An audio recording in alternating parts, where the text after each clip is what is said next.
नाशिक शहर पोलिसांनी एका तोतया पोलिसाला अटक केली असून तो आपल्या पोलीस उपनिरीक्षक पत्नीच्या गणवेशाचा वापर करून अनेकांना फसवत होता।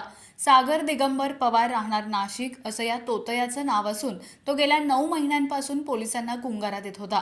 अखेर गुन्हे शाखेच्या पथकाने सापळा रचून त्याला शिताफीने अटक केली।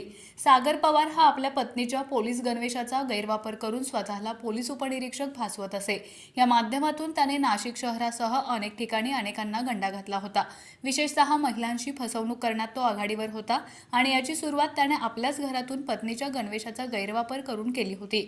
पोलीस असल्याची बतावणी करून तो नोकरी मिळवून देण्याचा किंवा गुन्हेगारी प्रकरणात मदत करण्याचा आमिष दाखवून पैसे उकळत असे।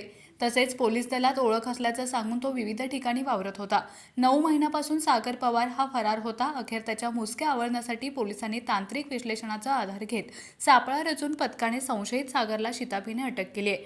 सहाय्यक पोलीस निरीक्षक हेमंत तोडकर यांनी दिलेल्या माहितीनुसार या अटकेमुळे अशा प्रकारच्या फसवणुकीला आळा बसेल अशी अपेक्षा आहे।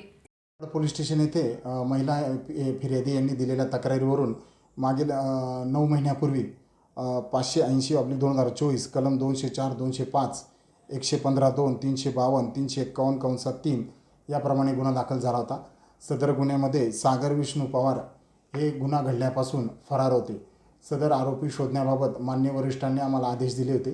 त्या अनुषंगाने गुन्हे शाखा युनिट 2चे पोलीस अधिकारी व अंमलदार सदर पाहिजे आरोपीचा शोध घेत असताना गुप्त बातमीदारामार्फत मिळालेल्या बातमीवरून सागर विष्णू पवार राहणार कमोद नगर, इंद्रानगर, नाशिक यांना ताब्यात घेण्यात आलेले आहे आणि पुढील कारवाईसाठी अंबड पोलीस स्टेशनच्या ताब्यात देण्यात आलेले आहे।